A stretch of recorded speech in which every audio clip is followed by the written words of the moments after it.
one last bit we want to do before we're done. I need to add the metal band in the middle here, and so we're going to go back in time machine back, all the way back to our planes. I'm going to take the carafe top and copy it downward by, let's say, 1.5 inches.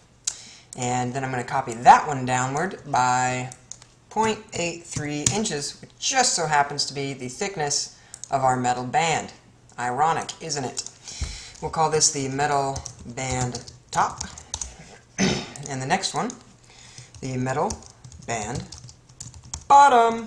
You guessed it. Move this up under here. And back to the future. Now on the bottom surface, let's go ahead and sketch.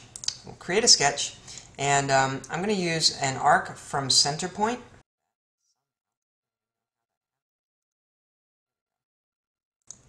So we go around the other side, and I will connect this point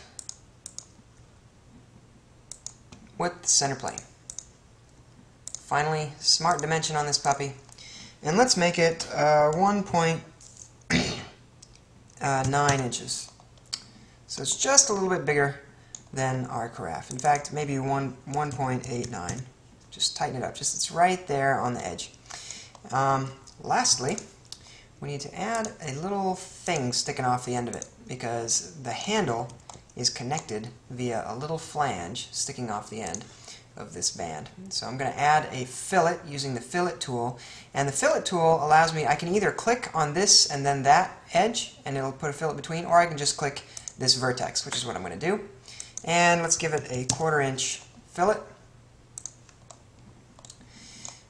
Click OK, and now I just need to dimension that a little bit. So smart dimension from here to here. Let's give that maybe a quarter inch. Maybe from here to the right plane should be, say, 0.9 inches. And from here to the right plane, let's call that, oh, not 0.9 inches, ha! I'm going to call that 0.21 inches.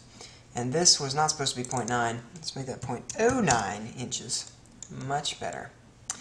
Alright, this is that's looking about right. Now I just need to extrude that on up. Use my surface extrude, and we'll say instead of blind we want to extrude up to surface, and I'll just choose the second plane, so that way it'll just always go right up to that plane and no further.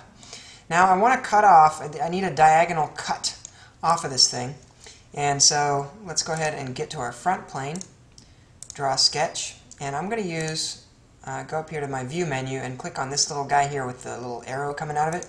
That is for view normal to sketch plane. You can draw a line right across.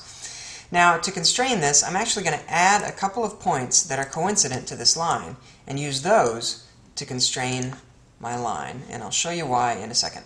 Let's go here and I'll make those coincident. Go here and make those coincident. And what this is going to allow me to do, I can measure a distance here, call that 0.25 inches, and whatever distance we want from the center plane here. Let's just say 0.75 inches.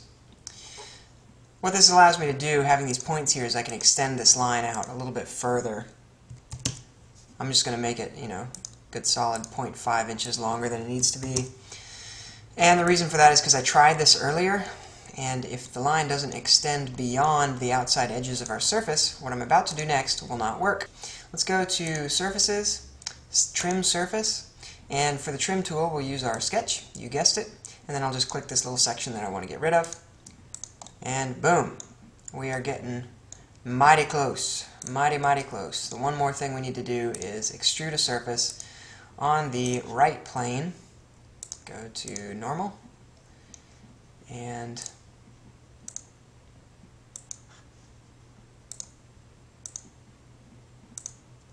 let's just call that 0.2 inches and move it on up a little bit.